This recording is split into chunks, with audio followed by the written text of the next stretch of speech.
காங்கிரஸ் தாபேக்காக போனதுனால ஒரு சேஞ்சஸும் நடக்க போகிறது கிடையாது. ஏன்னா காங்கிரஸ் வெறும் 5 பேர் மட்டும் தான் ஆதரவு கொடுத்துருக்காங்க. இன்னும் அவங்களுக்கு 6 பேர் தேவைப்படும். அதனால் காங்கிரஸ் போனதுனால தான் ஒரு மெஜாரிட்டி காமிச்சிட்டு வர்றான்னு கேட்டாக்கா அதெல்லாம் நடக்கவே நடக்காது. ஆனால் காங்கிரஸ் இப்படி ஒரு நிலைப்பாட்டை எடுத்ததை திமுக சற்றும் கூட எதிர்பார்த்துருக்க மாட்டாங்க. இதெல்லாம் ஒரு மோசமான ஒரு முன்னுதாரணம். எப்படி ஒரு கட்சி இருக்கக்கூடாது, எப்படி கூட்டணிக்கு துரோகம் செய்யக்கூடிய கட்சி இந்த கட்சி இருக்குதுன்னா அது காங்கிரஸ் என்பதற்கு மிகப்பெரிய உதாரணமாக இன்றைக்கி காங்கிரஸ் அமைஞ்சிருச்சு. காங்கிரஸ் இந்தியாவிலே ஏன் துரத்தி அடிக்கப்பட்டதுனாக்கா காங்கிரஸ் என்றைக்குமே யாருக்குமே விசுவாசமாக இருந்தது கிடையாது. எந்த ஒரு மாநில கட்சிக்கும் விசுவாசமாக இருந்தது கிடையாது. அதனால தான் காங்கிரஸை நீங்கள் டெல்லியிலேயே சரி கெஜ்ரிவால் கிட்ட சேர்க்க மாட்டார், மம்தா பானர்ஜி கிட்ட சேர்க்க மாட்டாங்க. அதே போல் தான் நிதிஷ்குமாரை கிட்ட சேர்க்க மாட்டார், தேஜஸ்வி யாதவ் கிட்ட சேர்க்க மாட்டார். ஏன் மொத்த பேரை துரத்தி அடிப்பாங்க காங்கிரஸ்னால் இந்த மாதிரி நன்றி கட்டத்தனமான செயலில் நிறைய செய்வாங்க. சுயநலம் பிடித்த காங்கிரஸ் என்பதனால தான் இன்றைக்கி இந்தியாவிலேயே காங்கிரஸ் துரத்தி அடிக்கப்பட்டிருக்கிறது. ஆனால் இந்த காங்கிரஸிற்காக முக ஸ்டாலின் அவர்கள், முக ஸ்டாலின் எங்களுக்கு பிடிக்காது, முக ஸ்டாலின் ஆட்சி எங்களுக்கு பிடிக்காது. ஏன்னா முக ஸ்டாலின் அவர் காங்கிரஸிற்காக பல தியாகங்களை செஞ்சுருக்கிறார். அவரெல்லாம் பாஜகவை எதிர்க்க வேண்டிய அவசியம் முக ஸ்டாலினுக்கு கிடையாது.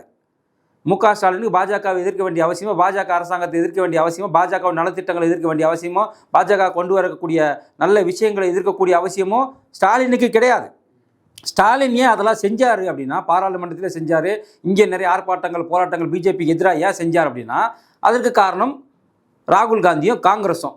அந்த கூட்டணிங்கிற ஒரு விஷயத்திற்காக, கூட்டணி தர்மத்தை காக்க வேண்டும் என்பதற்காக, நல்ல விஷயமாக இருந்தாலும் சரி ராகுல் காந்தி சொன்னார்னா அதை பிஜேபி எதிர்ப்பார். அப்படித்தான் விசுவாசமாகத்தான் நம்மளுடைய முக ஸ்டாலின் இருந்தார். அதுக்கு உதாரணம் நிறைய சொல்லலாம். 2019 கிட்டத்தட்ட 39 சீட்டு இவங்க தான் வெற்றி பெற்றாங்க. ஒரே ஒரு சீட்டு மட்டும் தான் அதிமுக வெற்றி பெற்றது. அந்த 39 சீட்டு இருக்கும்போது கூட அவர் பாஜக பக்கம் போகல. அப்படி பாஜக பக்கம் அவர் போயிருந்தாருன்னா குறைஞ்சபட்சம் 10 மினிஸ்டர் அவருக்கு கொடுத்துருப்பாங்க அப்போது இருந்த அரசு. அப்போ கூட அவர் ராகுல் காந்தியை பேச்சை கேட்டுக்கொண்டு காங்கிரஸுக்கு முக்கியத்துவம் கொடுத்து அந்த கூட்டணி தர்மத்தை காப்பாற்றினார். அதே தான் 2024 மிகப்பெரிய ஒரு வாய்ப்பு கிடைச்சிது. ஏன்னா பாஜக மைனாரிட்டி அரசு அமையும் போது அப்போ போய் இவர் அந்த 30 MP ஆதரவு கொடுத்துருந்தா கூட 10 மினிஸ்டர் அவருக்கு கிடைச்சிருக்கும். ஆனால் அப்போ கூட காங்கிரஸ் தான் முக்கியம், ராகுல் காந்தி தான் முக்கியம்னு சொல்லிட்டு அந்த வாய்ப்பையும் தட்டி கழிச்சார். இப்படி காங்கிரஸிற்காக பல தியாகங்களை செய்தது திமுக. உதாரணமாக மற்ற ஸ்டேட்டில் இருக்கக்கூடியவங்கெல்லாம் கூட காங்கிரஸுடைய தலைவரை ராகுல் காந்தி பிரதமர் வேட்பாளராக ஏற்றுக்கொள்ளலை. ஆனால் 2019 சரி 2024 சரி எங்களது பிரைம் மினிஸ்டர் வேட்பாளர் ராகுல் காந்தி தான் உறக்க சொன்னவர் ஸ்டாலின் அவர்கள். இதுதான் நடந்தது. அப்போது முழுக்கவே காங்கிரஸ் பல்லக்கில் தூக்கி பிடிச்சி காங்கிரஸை சுமந்தது யாருன்னு பார்த்தீங்கன்னா திமுக தான். திமுக இல்லைன்னு சொன்னால் காங்கிரஸ் கிடையாது. பூத கண்ணாடி போட்டுனால காங்கிரஸ் தமிழ்நாட்டில் கிடையாதுங்க. எந்த ஒரு டிஸ்ட்ரிக்டில் சரி எந்த ஒரு தொகுதியிலும் 2000 ஓட்டுக்கு மேலே காங்கிரஸுக்கு கிடையாது. ஒரு சில இடத்துல 500 ஓட்டு கூட காங்கிரஸ் கிடையாது.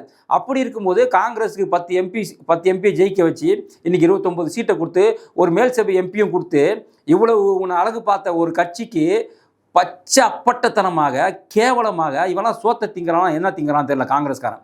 ராகுல் காந்திலாம் எனக்குலாம் தெரிஞ்சு தூக்கு மாட்டின்னு துங்கிடலாம். அந்த அளவுக்கு இது மோசமான ஒரு துரோகம், திமுகவுக்கு செய்த துரோகம். ஒன்றுமே இல்லாமல் 0ல் இருந்தது காங்கிரஸ். உங்களுக்கு எதிர்கட்சியாக கூட அந்தஸ்து இல்லாமல் இருந்தது. அப்போது அவங்கள தூக்கி பிடித்து இன்றைக்கி 99 சீட்டு இன்றைக்கி இருக்கிறாங்கன்னு சொன்னால் அதில் இங்கே இருக்கக்கூடிய 10 MP சேர்த்து தான். அப்போது வேலை செஞ்ச திமுகவை நீங்கள் ஓரம் கட்டிட்டு சொன்னால் விஜய் அவர்களை நீங்கள் புரிந்து கொள்ள வேண்டும். இவ்வளவு நாள் கிட்டத்தட்ட 2004 2026 வரைக்கும் தூக்கி பிடித்த திமுகவை உதறிட்டு வரும்போது நாளைக்கு விஜயெல்லாம் ஏமாத்துறான்னு தெரியாது. நாளைக்கு விஜய் திரும்ப திமுக தலை தூக்கி விட்டால், திரும்ப அதிமுக தலை தூக்கி விட்டால் கூட அந்த பக்கம் சாயக்கூடிய ஒரு கட்சி தான் இந்த காங்கிரஸ். எனவே அது விஜய் தான் இதை யோசிச்சுக்கணும். அதே போல் திமுகவும் இதை உணரணும்.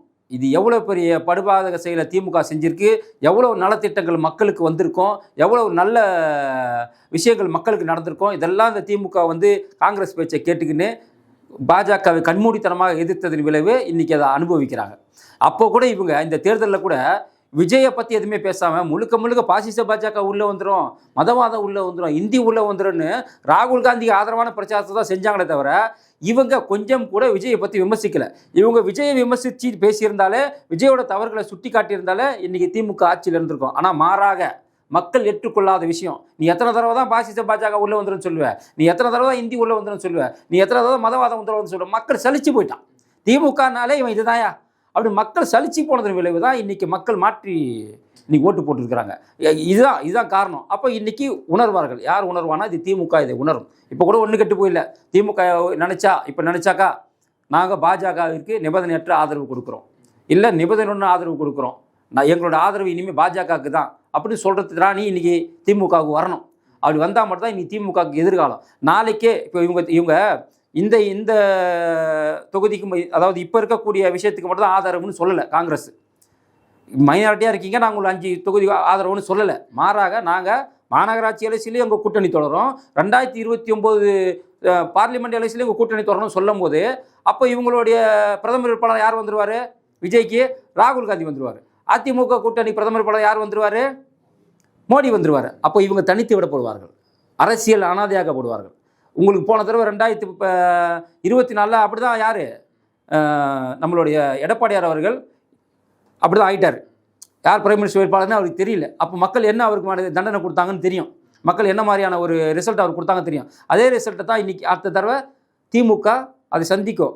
அப்போது ராகுல் காந்தியை இனி மறந்துவிட்டு இனி பாஜகவை கைகோர்த்து பாஜகவுடன் சேர்ந்தால் மட்டும்தான் இனி அரசியல் எதிர்காலம் திமுகவுக்கு இருக்குமே தவிர, மற்றபடி திமுக தான் இதை பற்றி யோசிக்கணும், திமுக தான் இதை பற்றி சிந்திக்கணும்.